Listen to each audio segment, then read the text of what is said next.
Hola, ¿cómo están? Qué gusto reencontrarnos acá en Mega TV, como siempre conversando la noche con un invitado especial.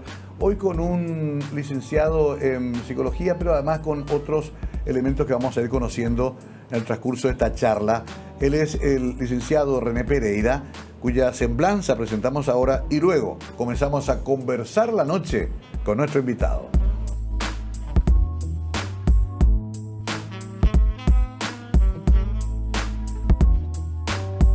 Cristian René Pereira es licenciado en Psicología General con especialización en Neuropsicología Clínica y Educativa.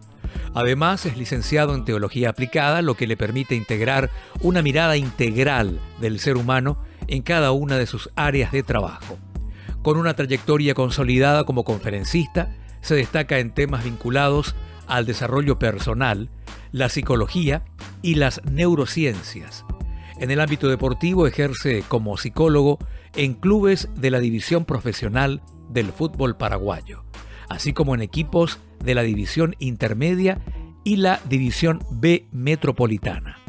También forma parte del equipo psicológico de las divisiones formativas de la selección paraguaya de fútbol, trabajando con las categorías sub-13, sub-15, sub-17 y sub-20. Actualmente se desempeña como director del área de psicología y del Centro de Atención Psicológica de la Iglesia Centro Familiar de Adoración, donde lidera un equipo de 42 profesionales y ha coordinado la atención de más de 5.200 personas en los últimos 2 años. Es coordinador y docente del curso de Consejería Práctica en la Escuela Vocacional SEB del Centro Familiar de Adoración. Además, de profesor de las materias Psicología General y Psicología Evolutiva en el Instituto Superior del CFA. También ejerce como docente universitario. Es autor del libro Equilibrado, ni tan tarado ni tan cuadrado, donde comparte herramientas y reflexiones para el crecimiento personal y el equilibrio emocional.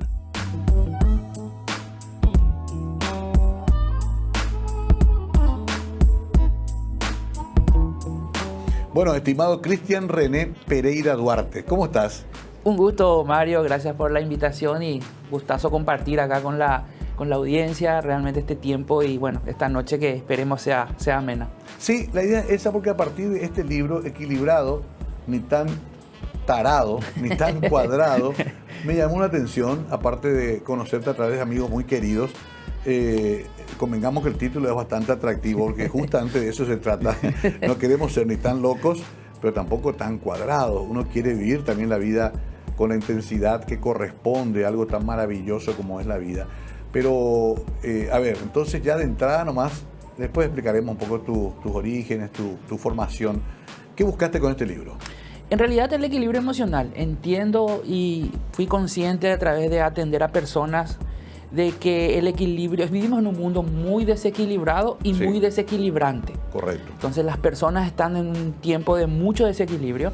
Sí. Y el concepto de tarado básicamente viene de tara, ¿verdad? Que es un concepto comercial de algo que sobra o algo que falta, ¿verdad? Sí. O en nuestro idioma guaraní, ¿verdad? No inbai, ¿verdad? Exacto. Que algo le falta, ¿verdad? Entonces más o menos de ahí viene el de tarado, no es una ofensa.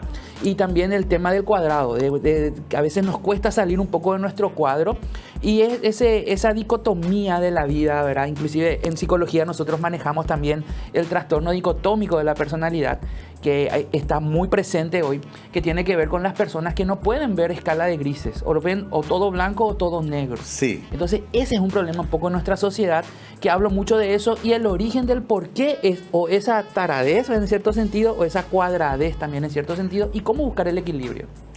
Me parece interesante porque ya arrancamos un tema fuerte. Qué difícil es encontrar el equilibrio. O estoy muy enojado, o estoy demasiado ya pasivo, o estoy demasiado eufórico, o estoy bajoneado. me cuesta el medio, que es lo ideal. ¿Cómo se consigue ese medio? ¿Hay herramientas para ir encontrando ese centro? Desde el principio mismo no nos enseñan muchas veces la inteligencia emocional.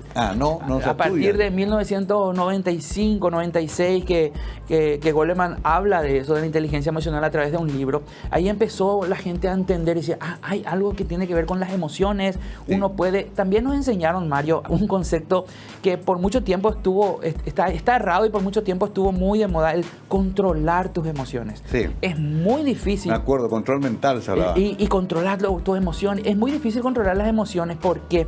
Porque las emociones son muy cambiantes. Los expertos dicen que duran 90 segundos, o sea, 1 minuto y medio dura una emoción. Entonces yo estoy enojado, quiero controlar mi enojo, que son 5 las emociones básicas. Ajá. Quiero controlar la ira, que es una emoción básica. Sí. Y mi ira se convierte en desagrado, que es otra emoción. Claro. A los 90 segundos ya no puedo controlar, ya mutó. Entonces, al querer controlar la ira, se mutó en desagrado. Al querer controlar el desagrado, mutó en tristeza. A querer controlar la tristeza, ya va mutando a otra emoción. Entonces, no, es difícil controlar. Sí se puede gestionar. Entonces, ¿cómo yo gestiono mi emoción? A través del pensamiento. Porque dicen, bueno, te dicen que dura 90 segundos, pero desde ayer estoy enojado. ¿Cómo que 90 segundos? ¿Verdad? Es porque ese enojo le empezaste a meter pensamientos intrusivos. O sea, empezaste a pensar y te enojaste y te enojaste y te enojaste, porque la emoción más el pensamiento es lo que forma el sentimiento. Sí. Y el sentimiento se te queda. Totalmente. A ver, ¿qué tema ese? Porque ese sentimiento se te queda, si tiene raíces negativas o si está basada en uno de esos problemas que mencionaste antes, no es un buen sentimiento. No, y se te queda un sentimiento negativo y eso te afecta hasta el cuerpo. Se somatiza. Habrás escuchado la enfermedad psicosomática. Sí, sí. Entonces empieza a hacer que funcione mal tu cuerpo. Yo he recibido un paciente, Mario, que recorrió el mundo porque tenía problemas en el intestino. Le empezaban a salir unas llagas en el intestino y le iban cortando. Él tenía 16, 17 años cuando vino a consultorio. Qué bárbaro. Y le iban cortando el intestino y él recorría hospitales, los mejores hospitales de Francia, Italia. Y cuando él llegó a consultorio, a psicología, empecé a preguntarle cosas. ¿Hace cuánto que empezó esto? Y me dice, hace 3 años. ¿Y cuántos años tenías? 14 años. ¿Y qué pasó? Y bueno, un episodio con mis padres, estaban en una etapa de divorcio, entonces yo me sentí mal por eso y a partir de ahí, entonces le dije, bueno, vas a hacer una cosa, vas a perdonarle a tus padres, ¿verdad? Por la situación. Todo un trabajo. Sí, y vas a tomar mucha agua. Entonces... Lo segundo era más fácil. Sí, pero ¿por qué? Porque cuando el cerebro empieza a concentrarse en situaciones de enojo, el cerebro tiene serotonina. La serotonina funciona en el cerebro que hace que las neuronas se junten en el proceso de la sinapsis para pensar. Cuando el cerebro dice, ya no quiero pensar en esta situación porque me causa mucho desgaste emocional, libera la serotonina del cerebro y va al estómago. O sea, y pasa por los intestinos. Al pasar por los intestinos, como es un ácido, eso produce las famosas llagas o la acidez. Sí, por eso cuando algo nos enoja, nos molesta, directo al estómago. Entonces, como yo estudié... o nos preocupa mucho, ¿verdad? Estamos en un estado de tensión, ¿verdad? Entonces, como estudié y analicé eso en uno de mis estudios en la universidad, entonces ahí yo le hablé de eso. Por eso le hablé de tomar mucha agua, porque la idea es que sacar toda la serotonina que tiene en el intestino para que no le afecte y a través de la orina poder expulsar esa serotonina. Qué interesante esto, pero veo además que vos agregás una disciplina que quiero que me expliques en este primer bloque, la neuropsicología. La neuropsicología tiene que ver con las neurociencias. Las neurociencias está muy de moda ahora, pero ya eso empezó en 1908 con Santiago Ramón y Cajal, que fue el primer premio Nobel en España, ¿verdad? De medicina, que él descubrió el tema de la neurona. Lo que hizo Santiago Ramón y Cajal es entender que el cerebro, así como todo el cuerpo, funciona por células. Porque antes de Santiago Ramón y Cajal se creía que el cerebro era un órgano que no funcionaba como todo el cuerpo. No sé quién metió ese concepto, esa idea, pero se creía eso. Cuando él descubre la célula, la neurona, a partir de ahí empiezan a trabajar con Golgi, que también ganó un premio Nobel, que él tiene que ver con el tema del tintado. Como no habían las máquinas que hay hoy para descubrir el cerebro y todo eso, ellos lo que hacían era el tintado de células. Y a partir de ahí, en un microscopio, iban descubriendo cosas. A ver, qué interesante, porque hasta con un pastor hablé últimamente esto, porque hay distintos conceptos, yo respeto todos, pero ¿eso es voluntario o es imposible de controlarlo? Se puede controlar y eso se puede hacerlo a través de los pensamientos. Okay. Y seguro que este pastor te habrá hablado de Filipenses 4:8, que dice, en esto pensad, todo lo puro, todo lo honesto, todo lo bueno, porque la Biblia misma te habla de pensar en cosas positivas. Si uno controla lo que piensa, uno puede controlar hasta cómo funciona el cuerpo. Ok, y lo que hace también. Lo que hace también. Ahora, perdón, vos también sos teólogo. También, soy Por eso es que licenciado en vamos a hablar teología. también del tema espiritual, evidentemente. Pero, a ver, lo que quiero entender, y quiero ir a esto muy básico. Cuando hay personas que tienen depresión, mucha gente dice, ¿por qué es lo que te deprimís? Salí, paseate, salí con tus amigas. Y no es tan sencillo. No, para no nada. es un acto voluntario. Yo no digo mañana me voy a deprimir. Es todo un proceso, me imagino, ¿no? Ahora, algo también que se está descubriendo ahora, que la depresión, muchas veces pensamos que su base es la tristeza.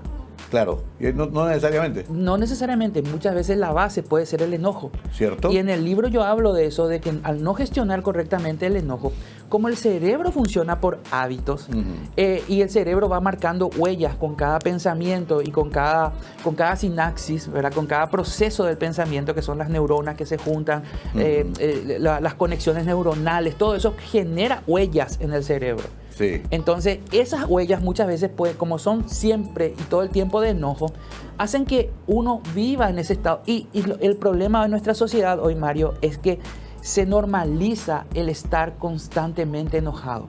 Se normaliza, claro, el estado de tensión. En la calle, los muchachos todo el mundo está se pegan enojado por un roce, sí, por una moto que te cruza rápido. Entonces, al normalizar eso, hasta se hace que está bueno el que vos estés enojado todo el tiempo. Hay gente que cree que está bien. Bueno. No, para nada. Entonces, como el cerebro funciona por hábitos, uno tiene el hábito de enojarse todo el tiempo. Claro. Entonces, hasta las cosas buenas te enojan. ¿Vos sabés que hay un lugar donde te voy a romper cosas? Sí. Acá en Asunción. Eso es para descargar el... Sí, visto. Me contaron, yo no me fui. Visto un video. Pero digo nomás, tanta necesidad por lo visto tiene la gente. Me imagino que va a haber otro ejercicio un poco menos destructivo que romper cosas, ¿verdad? Pero entiendo perfectamente lo que decís y quiero después profundizar en eso y hablar un poco en una cantidad de problemas que inclusive ahora a fin de año se agudizan. Sí, totalmente. Es una etapa peligrosa. Me quedé pensando, me hizo ruido aquello de los... ¿Cuántos segundos dijiste que...? 90 segundos, minuto y medio. Por eso algunos especialistas dicen que ese llamado de pedido de ayuda en el peor momento de crisis es fundamental. Por ejemplo, los centros de atención a los posibles suicidas. Sí. Ese llamado. ¿Qué va a cambiar un llamado? Puede cambiar un llamado en ese momento. Vamos a hablar enseguida de todo eso con nuestro invitado. Un lujo realmente tenerlo aquí a René Pereira en nuestro programa y vamos a aprender mucho también al respecto. Ya volvemos con más Conversando la Noche.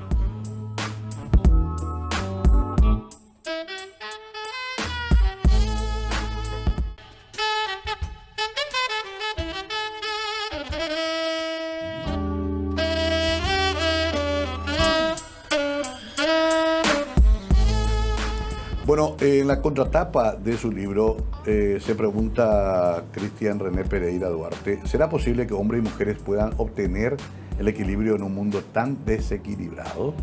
Parece imposible, ¿verdad?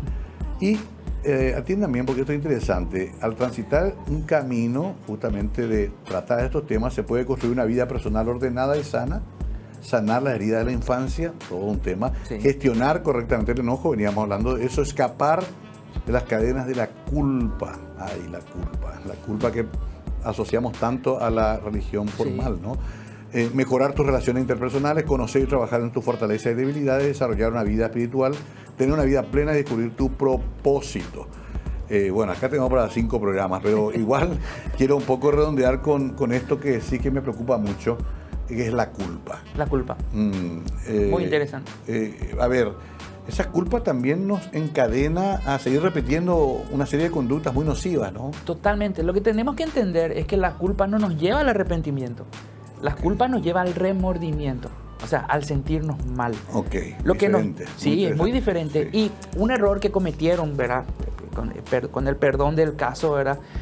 Los evangelizadores, tanto de la Iglesia Católica como de la Iglesia Evangélica, porque acá los evangelizadores eran de repente allá al principio de la era con Colón y compañía, ¿verdad? Sí, claro. Vinieron a meter culpa a los indígenas. Sí. De que hicieron todo mal, y también lo mismo lo hicieron los misioneros americanos que trajeron e ingleses que trajeron la religión evangélica, o sea, la parte evangélica, ¿verdad? Es también meter culpa. Porque ellos dijeron, bueno, ¿cómo hacemos para introducir la religión? Y la religión cristiana no tiene que ver con culpa. Tiene que ver con conceptos totalmente diferentes que enseñó Jesús, que es el amor y el perdón. Sí, mira, esto es muy fuerte porque en realidad todo lo que pasamos por colegios religiosos, aprendimos la culpa y el castigo incluso. Totalmente. Yo pasé por un colegio religioso. De hecho, que toda mi infancia, hasta mi preadolescencia... ¿Dios te va a castigar, no decían? Sí, sí. Es Mimi. Cuidado que Mimi te va a castigar, ¿verdad? Inclusive usaban la imagen de Zeus, ¿verdad? Sí. El dios ahí enojado, con la cara enojada, para hacerte sentir miedo, ¿verdad? Eso ya medio blasfemo, ¿verdad? Sí, pero se usaba. Se usaba, sí. A ver, entonces, ¿no es esa la visión teológica que hay que, digamos, adoptar? No, para nada, porque la culpa lo que trae es mucho dolor, mucho sufrimiento. La culpa también trae enfermedades. De hecho, que se habla mucho del cáncer, que el cáncer es producto del sentirte culpable por algo, sí, porque se somatizan, ¿verdad? También la culpa genera enojo, genera ira, genera tristeza, y son todas emociones que al no ser bien gestionadas producen daño. Entonces yo siempre digo, lo que te trae un arrepentimiento es la responsabilidad. Generalmente cuando pasa algo, Mario, lo primero que buscamos es quién es el culpable. ¿Cierto? Cuando en realidad lo que tenemos que buscar es quién es el responsable. ¿Quién se hace responsable de esta situación? Ya, pero a veces uno es responsable. Claro, y al hacerte responsable, llegas a un entender. La responsabilidad es muy importante. Yo me hago responsable de las macanas que me mandé. Yo me hago responsable de las tonterías que hice, de lo que dije. Y eso me lleva a un verdadero arrepentimiento. Me gusta esto porque a nosotros los grupos de recuperación nos enseñan lo siguiente. Quizás no soy culpable, pero sí soy responsable de mi recuperación. Totalmente. La culpa podemos otra vez discutir. Puede que sí, puede que no. Pero responsable tengo que ser. Totalmente. De lo que hice y actuar en consecuencia. Eso llega a una solución. Porque si buscamos culpables, no llegamos a soluciones. Si somos personas orientadas a soluciones, tenemos que buscar siempre la persona responsable. ¿Quién se hace? Yo llego a mi casa, encuentro algo roto, yo pienso, ¿quién es el culpable? El silencio le responde al marical. Claro. Pero si yo llego a un lugar y bueno, ¿quién se hace responsable? Mi hijo mayor me dice, papá, yo me hago responsable, pero yo soy el mayor y bueno, estuvimos jugando en la sala y bueno, se rompió. Yo me hago responsable. Entonces ahí buscamos una solución y ahí entendemos y ahí encontramos realmente el avance a la situación. Pero cuando buscamos culpables, no, porque ahí entran las acusaciones. No termina. No se resuelve. Hablaste de remordimiento y te quiero agregar otro elemento para que me lo expliques vos de acuerdo a tu punto de vista. El resentimiento. Wow. A veces vivimos toda la vida resentidos por lo que nos hizo papá, lo que nos hizo una novia, un compañero de trabajo. Volver a sentir. En el capítulo 6 del libro yo hablo de sanar las heridas de la infancia. Sí. Y es demasiado importante eso. Hace poco estaba viendo una entrevista, me encantan los programas de entrevista. Estaba viendo una entrevista que le hacían a este actor colombiano, ¿verdad? Y él decía el despertar. Y él hablaba del despertar y él decía, el despertar es cuando vos te das cuenta que nadie te debe nada, que vos tenés que hacer todo. Y hay mucha gente que en su resentimiento le culpa a sus padres de todos sus problemas por no haber sanado heridas de la infancia. Sí. Y esas heridas son por ahí rechazo, abandono, padres que tuvieron que salir a trabajar, entonces no tuvieron tiempo de calidad con sus hijos. Y yo he tenido muchos pacientes que me decían, no, yo estoy enojado con mi papá porque él nunca estuvo conmigo. Pero ¿por qué no estuvo contigo? Porque él tenía que salir a ganarse la vida para poder alimentarlo a ustedes. O sea, no podés enojarte con él por eso. Tenés que aceptar la situación. Pero uno tuvo la explicación en el momento. Y sí, y ahí se produce lo que me decís del resentimiento, de sentir y resentir y resentir. Cuando hoy a lo mejor tu papá está jubilado o tu papá ya no está con tanto trabajo, le podés aprovechar hoy. Pero por culpa de ese resentimiento ya no le aprovechás a tu viejo. Te agrego entonces otra cosa. Bueno, le perdonás a tu papá. Sí. Pero ¿cómo te perdonás a vos mismo? Wow, ese es un lindo... que cargaste toda tu vida. Sí. No, y eso es entender también, ahí cambiar la culpa por la responsabilidad. Yo me hago responsable. Sí. Y en teología hay un concepto muy interesante. En teología el concepto es, yo pido perdón a Dios, yo confieso mis pecados a Dios para obtener el perdón de Dios. Y yo confieso mis acciones, mis pecados, mis acciones, lo que hice mal, a las personas o gente de confianza para obtener sanidad. Ok. El hablar, que hoy en Hablar. psicología hablamos muchísimo de eso. Las iglesias evangélicas no tienen confesión. En cierto sentido, no oficialmente. No es el estilo confesionario y No, aún... pero sí es algo que nosotros vemos hoy. Tenemos consejeros. Ok. O sea, hay Sí. consejeros que son Sí, que gente puedes contarle en confianza. confianza. Orás ahí y otra metodología. Otra metodología, pero la idea es esa. O sea, No, porque con la confesión, por siempre, una sospecha de la delación también. Sí. Entonces, Sí. uno pensaba mucho, me confieso y el cura me va a denunciar después con el director del colegio. O antes más grave, ¿verdad? Pero digamos, siempre falta ese ejercicio con Dios, pero también con un... con Dios para perdón y con alguien para sanidad, con alguien de confianza. Claro. Lastimosamente, y tenemos que hablar de eso, hubieron muchísimos abusos con respecto a eso. Claro. Líderes espirituales, ¿verdad?, que usaron eso como un mecanismo de manipulación, de Claro. control de la gente. Eso también pasó. Sí, pasó y pasa. Claro. ¿Verdad?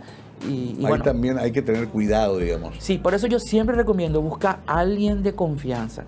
Y siempre le digo así, como en modo jocoso también, contarle cositas. Y si esas cositas él se Claro, no mantiene comiences ya con todo. con todo. Empezar probando, contándole cositas y si vos ves que maneja bien la información, si te ayuda, ahí podés ir con la parte grosa, con la parte más Claro, compleja. no te entregues completo ya de entrada. Sí, de entrada. Es interesante, me gusta esa metodología. Bueno, cada bloque va a ser así, bastante vertiginoso, porque acá también me quedé pensando en esto que anoté acá. Desarrollar una vida espiritual. Hay una confusión cultural. Mucha gente va a la iglesia todos los domingos, cumple todos los ritos, pero no logra una vida espiritual. Es otra cosa, son cosas adyacentes, como es el tema religión, formal, espiritualidad. Mira, no necesariamente, o sea, cumplir con ciertos ritos son buenos y son importantes. Claro. Y son necesarios. Genera una Pero práctica. no necesariamente eso hace que seas una persona espiritual. Ok. ¿Qué es lo que te hace una persona espiritual en cierto sentido? Y básicamente es dejar de lado el egoísmo. Dejar de pensar que sos el centro del universo y empezar a entender que sos parte de una comunidad y que nos necesitamos los unos a los otros. En teología se habla mucho de eso. Yo recomiendo leer las cartas apostólicas, ¿verdad? Sí. A los romanos, a los de Corinto, porque ahí entra el concepto de espiritualidad. El apóstol San Pablo fue alguien muy conocedor de eso, porque era también muy conocedor de la filosofía, de la historia. O sea, era alguien realmente muy preparado. Sí. ¿Verdad?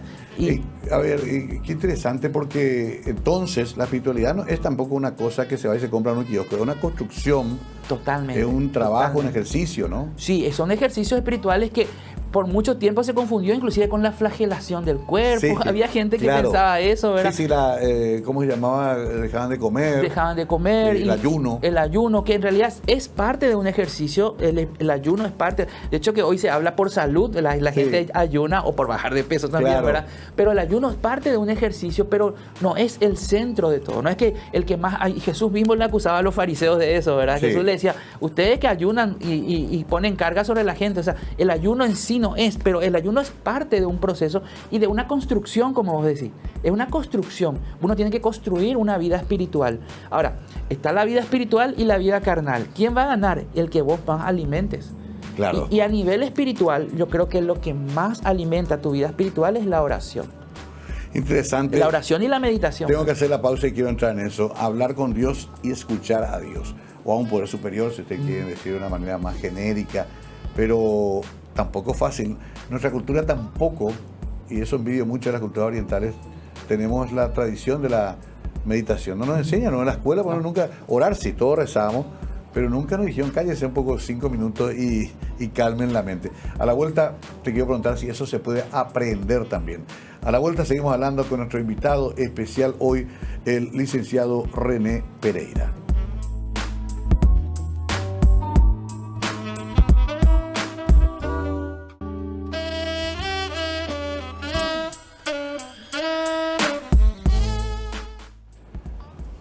Seguimos acá con René Pereira. Tenemos para hablar mucho, largo y tendido, como quien dice. A ver, ¿se pueden aprender estas cosas? Por ejemplo, meditar. Veo que hay maestros, veo que hay inclusive culturas que son propensas a eso, libros, tutoriales. Yo mismo de repente pongo en YouTube algo para meditar, ahí la musiquita de fondo y digo, bueno, voy a callarme un rato por lo menos.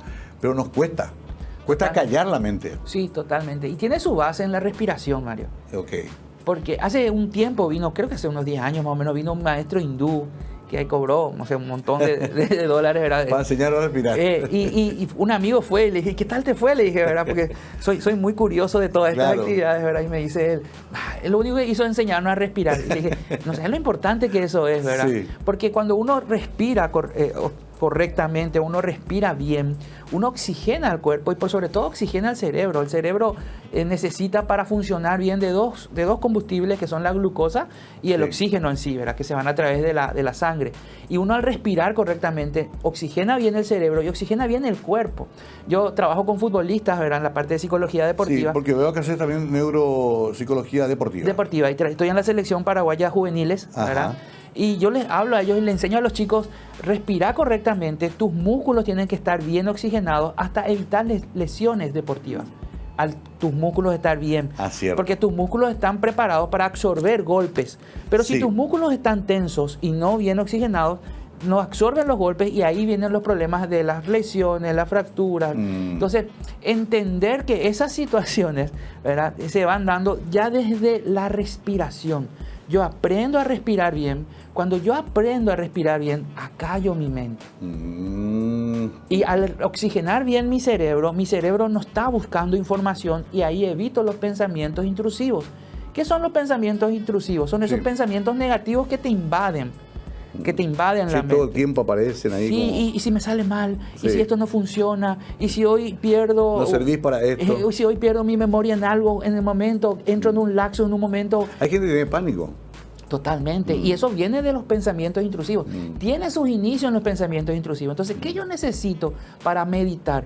Aprender a callar la mente a través de la respiración.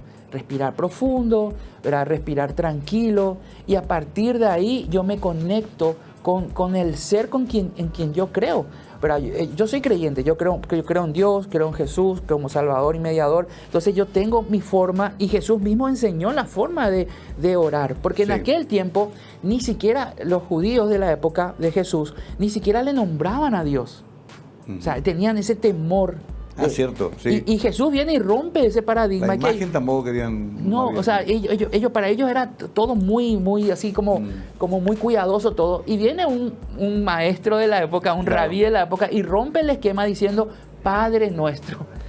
¿Verdad? Y al decir Padre nuestro... Dice también, yo soy el camino. Sí. Eso cambia todo. Él rompió todos los esquemas porque en la forma de orar, justamente, en la forma de conectarse con Dios, porque la gente se conectaba con Dios como hasta con miedo. Sí, claro. Y sin embargo Jesús enseña como una familiaridad de decirle, vos podés hablar con Dios como si fuese tu papá y yo soy su hijo. De hecho, cuando Jesús dijo, yo soy el hijo de Dios, eso causó revuelo y por eso le crucificaron. Sí, claro. Fue tan revolucionario que tuvieron que liquidarlo, ¿no? A ver, no riñen la psicología, la ciencia, la academia con la fe religiosa. En un principio yo creía que sí, de hecho por eso yo siempre tuve una inquietud, un llamado de estudiar psicología desde adolescente, ¿verdad? Siempre me gustó, siempre leí libros, pero como tenía mi creencia bien clara, ¿verdad? En cuanto a Dios, yo pospuse mis estudios de psicología. Pero en algún momento dado dije, no, yo voy a estudiar y me puse a estudiar y me ayudó mucho un profesor no vidente, ateo. Mirá vos. No vidente, ateo no vidente, que ante cualquier situación, él sabía que yo había, antes de psicología yo estudié teología, yo soy licenciado en teología. Sí. ¿Verdad? Entonces él me decía, vos que sos licenciado en teología, ¿qué tiene que ver esto? ¿Qué dice la Biblia con esto? Y él nos enseñaba cosas, ¿verdad? Y yo le decía, profe, no tengo idea, pero voy a averiguar. Entonces me puse a investigar mucho. Él me ayudó mucho a investigar. Al final, él dejó de ser ateo, ¿verdad? Y empezó a profesar también la fe por todo lo que fuimos investigando juntos. Por ejemplo, el hecho del perdón. Cuando me acuerdo que él me dio una tarea y me dijo, investiga un poco la serotonina, qué pasa con la serotonina en el cerebro, eso que habíamos hablado en el primer bloque. Y yo investigué de eso Y me dice, ¿y vos sabés cómo se puede hacer que tu serotonina se quede en el cerebro y no se vaya al cuerpo y eso produzca malestar? Y me dice, ¿y cómo se puede hacer? Y perdonando, él me enseñó, ahora me dijo, perdonando. Y me dice, ¿y qué dice la Biblia de eso? Porque ya me va más o menos encaminando a eso, fue un muy buen profesor. Sí. Y yo le digo, wow, y le digo, profe, ¿cuánto tiempo tarda desde el momento que uno recibe el impacto que te hace daño, que te molesta, hasta que tu serotonina empieza a no funcionar como tiene que funcionar? Y él me decía, de 12 a 24 horas. Y yo decía, wow, mira que la Biblia dice eso. Dice, que el sol no se ponga sobre tu enojo. Porque dice, no sea que brotando alguna raíz de amargura, eso te lleve a no cumplir el propósito que tenés. Y cuando yo hice mi pasantía en el hospital psiquiátrico, tenía 30 pacientes que estaban en esquizofrenia, ¿verdad? Sí. La locura, ¿verdad? Los locos que nosotros le llamamos. Sí. Y los 30 pacientes, haciendo entrevista con los 30, ¿verdad? Me di cuenta que de los 30 de ellos, ¿verdad? El 100%, 100%. tenía una amargura, un odio, un rencor, algo que los llevó a la locura. Porque ¿qué es lo que pasa? Cuando uno tiene esa amargura en el cerebro, la serotonina ya no funciona, entonces las neuronas no se juntan y no se puede pensar con claridad. Nos pasa mucho con las personas cuando hablamos con gente que está en esquizofrenia, que te van diciendo cosas así interesantes y de repente, como decimos nosotros, se van todos. Se van todos, sí. Y se van todos porque la serotonina empieza a fallar. Entiendo. Qué interesante esto, porque hay sectores más prejuiciosos que dicen, no, el tema todo está en la Biblia, todo está en Dios y el resto es superfluo. Pero en algún momento esa ciencia también surgió por algún impulso sobrenatural quizás. Todos esos pensadores también se nutrieron de su propia espiritualidad, de su propia cultura, ¿no?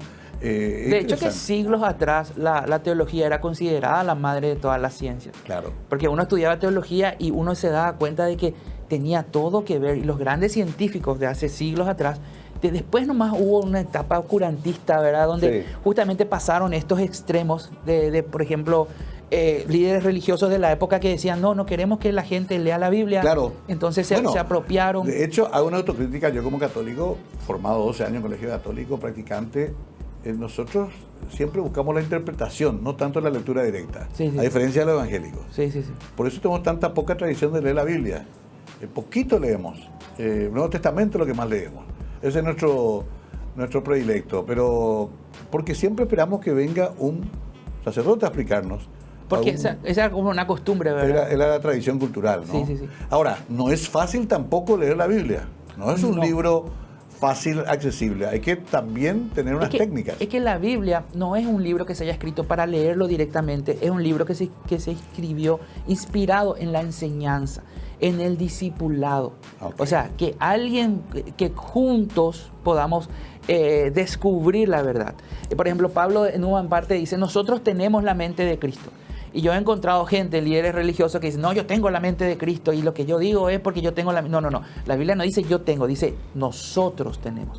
Porque la Biblia es un libro escrito para la comunidad, para juntos leerlo y juntos entender y juntos descubrir la verdad.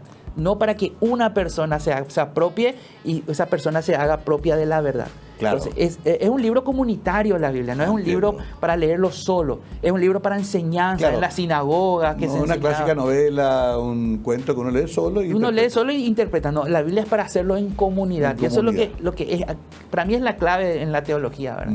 Entender eso. Ya, y ahí cerrando un poco eso, porque también me interesa mucho. Hay también interpretaciones muy literales que son peligrosas. Sí. Porque además, convengamos, esto se escribió siglos y siglos atrás, ¿verdad? Sí. Y alguna gente quiere adaptarlo en términos actuales a lo que pasa hoy. Un profesor me dijo, mira René, un texto, según la frase conocida, ¿verdad? Un texto fuera de contexto puede ser un pretexto. Claro. Y a mí me llamó mucho eso la atención, porque el texto está dentro de un contexto. Nosotros tenemos que ver el contexto cultural. En teología nos enseñan eso. ¿Cuál es la cultura? ¿Cuál es en ese momento? La contemporaneidad del momento? ¿Qué la gente creía en ese tiempo? ¿Por qué la gente asume de esto? Por ejemplo, el tema de que la mujer calle en la congregación, por ejemplo. Sí. Y era porque el sistema, no había sistemas de megáfonos, de audífonos, entonces, de la parte de megafonía. Entonces, las mujeres eran colocadas en el fondo y al hablar, entonces interrumpían. Claro. Tiene todo un contexto cultural, ¿verdad?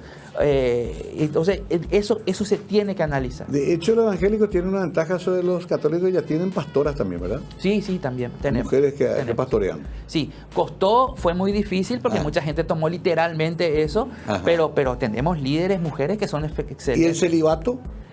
El celibato sí también, pero no es tan como los pastores pueden casarse, Sí. entonces por ahí no se toma tanto por ahí. Pero el celibato a mí me dicen que no está luego como una ley en No. ninguna escritura. No, yo tengo un concepto muy Ahí dame particular. esa última vez la pausa. Sí, yo tengo un concepto muy particular. Yo creo que el celibato se impuso por una cuestión económica.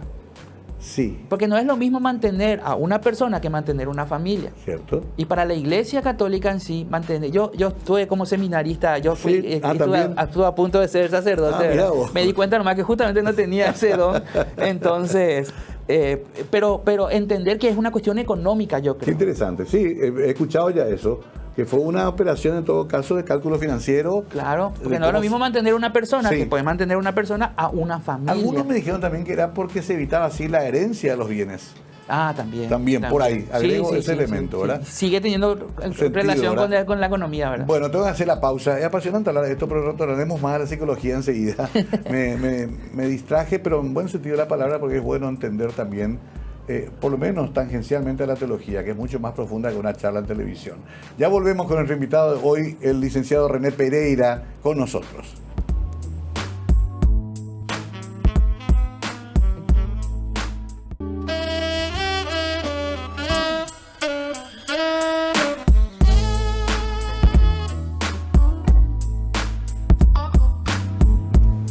René Pereira, que ha publicado este libro con título tan llamativo, ni tan tarado ni tan cuadrado, equilibrado, propone acá una cantidad de pasos, ¿no? Lo vas haciendo como gradualmente, cosas que hay que hacer, somos lo que pensamos, veo acá, abarcás tema personalidad, abarcás temas como por ejemplo, acá está oración y meditación que recién hablamos.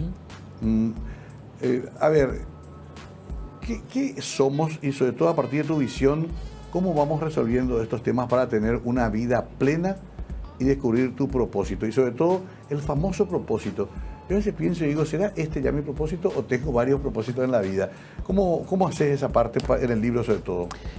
Personalmente creo que el propósito, y eso lo estuve plasmando en el libro, tiene que ver con una misión que uno tiene en la vida.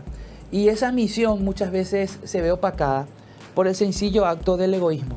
Sí. Vivimos en una sociedad muy ególatra, donde todo tiene que ser para uno. Y cuando uno piensa solamente para sí, es en el momento donde empieza a perder el propósito. De hecho, que yo siempre recomiendo a mis pacientes con depresión, por ejemplo, que salgan y hagan algo en favor de los demás. Se hicieron estudios, ¿verdad? Un estudioso, Facundo Manes, en Argentina, él estaba hablando sobre las 4 cosas. Hicieron una investigación en la universidad en Estados Unidos donde él estaba. Hicieron una investigación sobre las cosas que les hace bien al cerebro, y una de las cosas que le hacían bien al cerebro era el altruismo, era el ocuparte de las necesidades de los demás y ayudar a los demás. Entonces, si eso le hace bien al cerebro, ¿qué mucho daño le hace al cerebro el ensimismarte? El pensar solamente en vos, en tus necesidades, porque ahí atacan los pensamientos intrusivos, porque ahí vienen y entonces cuando uno tiene que buscar cuál es su misión, qué es lo que yo hago, y ahí tiene mucho que ver qué es lo que me sale fácil, qué es lo que yo hago fácil. Y trabajé también en un colegio como psicólogo, y famosos los estudiantes de tercer año, ¿verdad? Lo que era el 6º curso en nuestra época, los estudiantes de tercer año dicen, no sé qué voy a hacer, y yo le digo, es sencillo. Vos descubrís quién sos. Cuando vos descubrís quién sos, automáticamente sabés lo que tenés que hacer. Pero el problema, y también hablo mucho acá, de conocer y trabajar tus fortalezas y debilidades. Descubrir quién vos sos. Cuando vos descubrís quién sos, descubrís tus fortalezas y descubrís tus debilidades, ahí vos te das cuenta cuál es tu propósito. En tu caso, por ejemplo, Mario, vos podés decir, bueno, yo tengo esta habilidad, yo soy un buen comunicador, soy un excelente comunicador, esto yo puedo usar. Una herramienta. Una herramienta que yo puedo usar para mí, para mi desarrollo personal, y no está mal, pero también lo puedo usar para ayudar a otros. Y ahí uno va descubriendo cosas, y en la medida que uno va avanzando, va descubriendo más y más herramientas. que están Sí. asociadas a tu herramienta primaria o a la herramienta que descubriste, ¿verdad? Ujú, ujú. Y ese crecimiento es lo que tenemos que hacer, y que mucha gente se estanca en ese crecimiento porque es en sí misma. Y o empieza a pensar solamente en algunas fortalezas que tiene para sí misma, o empieza a estancarse por las debilidades que tiene, y esas debilidades se vuelven en pensamientos limitantes y ya empieza a limitarse. No, yo no puedo hacer esto, yo no puedo hacer aquello. Pueden haber propósitos que uno erróneamente también cree que fueron... Por ejemplo, mucha gente dice, tengo que ganar plata. Sí. Ganar plata y darle una garantía a mi familia que va a tener 2 o 3 generaciones de tranquilidad. Pero igual sufren, igual tienen depresión, igual tienen una vida muy terrible. El éxito económico, aunque ayuda, dicen los muchachos, pero no garantiza tampoco. Quizás no era el propósito central. Sí, tengo un paciente, entre mis pacientes tengo pacientes de gente que hasta no puede pagar la consulta, Claro. hay gente que tiene muchísimo dinero. Sí. Y tengo un paciente que tiene muchísimo dinero y me decía, nosotros los millonarios tenemos una ventaja sobre los pobres. Le dije, bueno, tienen varias ventajas, claro. convengamos. Pero Convengamos. él me decía, te quiero hablar de una ventaja. ¿Y cuál es esa ventaja? Le decía, que nos dimos cuenta que con el dinero no alcanza para ser feliz. O sea que un amigo dice, prefiero estar deprimido en Cancún que acá en Sajonia, que es mi barrio, querido barrio. Pero lo ideal es no estar deprimido. Exacto. Sí, porque en Cancún igual te sentís igual de mal, ¿verdad? Sí. Tema adicciones, antes que nos vayamos, porque vos sabés que tengo una vinculación con ese tema. Quizás uno de mis propósitos, lo estoy descubriendo ahora, es transmitir el mensaje, decimos nosotros.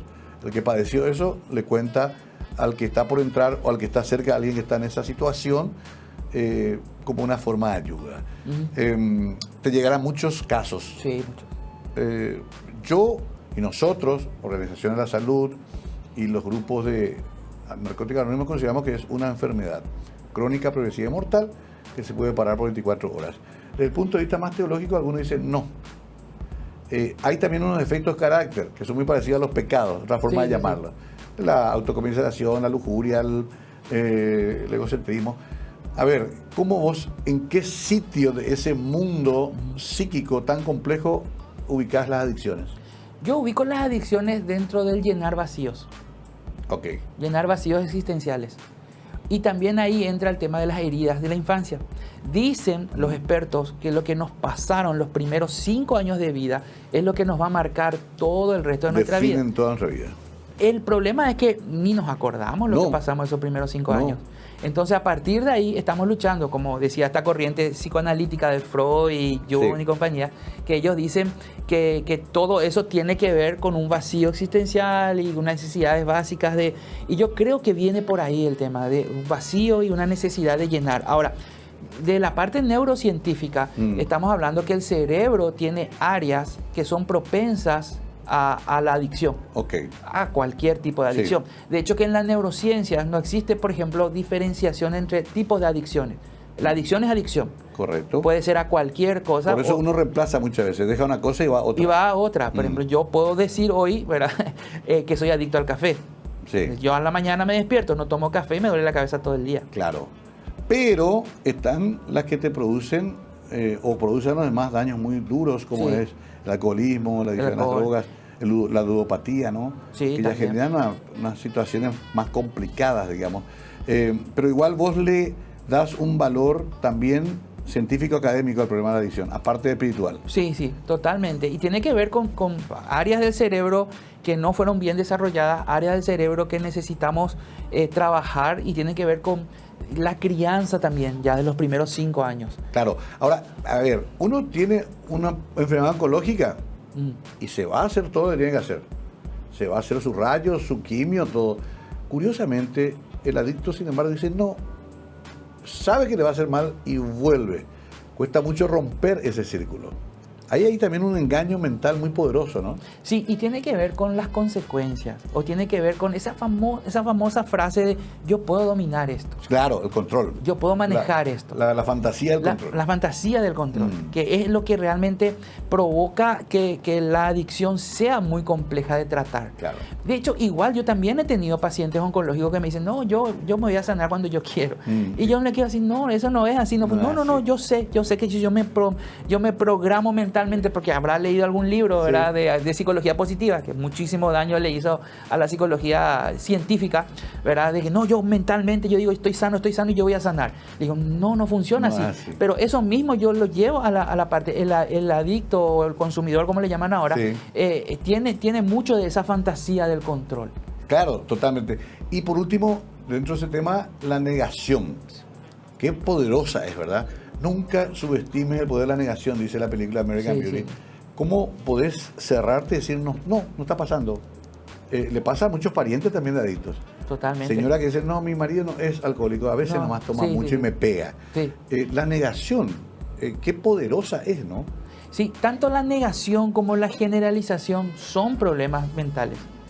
El generalizar todo el tiempo o el negar. Okay. Y son dos extremos. El relativizar, ¿no? El generalizar, sí, decir, así nomás todo el mundo. No, de algo hay que morir, dicen ustedes. Sí, también, ¿verdad? Entonces, sin embargo, ahí entra el no entender que hay consecuencias. Claro. Que hay consecuencias que no solamente son personales, sino que también a la gente a nuestro alrededor.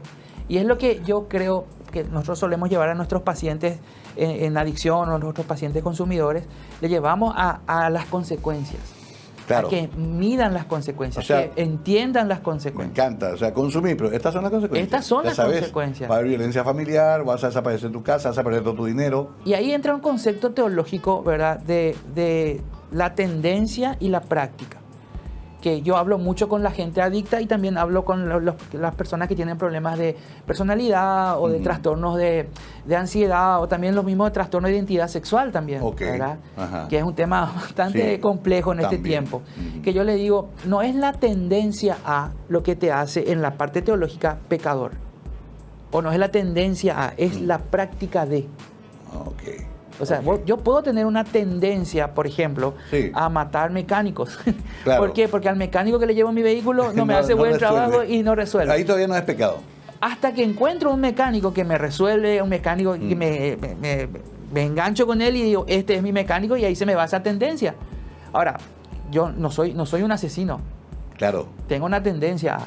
Y lo mismo pasa con la parte de adicciones y de consumición. Sí. Yo puedo tener una tendencia al alcoholismo, una tendencia a la ludopatía, una tendencia... Y ahí es donde yo tengo que entrar a manejar esa tendencia y no practicarlo. Bueno, me encantó eso y sobre todo poder repasar esto, aunque sea generalmente, como temas que sí se pueden resolver. Sí.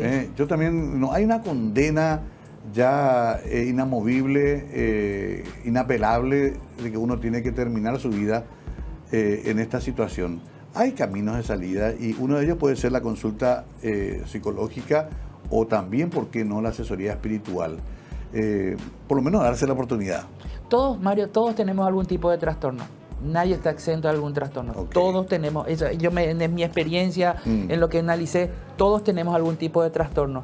Y todos tenemos solución para ese trastorno. Es cuestión de ser personas orientadas a soluciones y no orientadas al problema. Y todo se puede resolver. Y pedir ayuda. Pedir ayuda, por sobre todo pedir ayuda. René, te agradezco mucho. Por supuesto que todo fue muy rápido, hay muchos temas más, pero les recomiendo que lean, que se den el gusto, la oportunidad de leer Equilibrado, ni tan tarado ni tan cuadrado. Si te consideras muy cuadrado, quizás sea tu libro, y si te consideras que estás medio loco, que todos medio tenemos de eso, también pégale una ojeada, porque hay cuestiones muy prácticas acá en estas páginas que hasta pueden marcar un inicio de un camino de una vida más plena. Gracias, René, por venir. Gracias, Mario, por la invitación. René Pereira, con nosotros, licenciado, pero también teólogo y con una gran experiencia en cuanto a tratar estos temas. Lo trajimos hoy justamente para eso. Gracias, tengan ustedes muy buenas noches.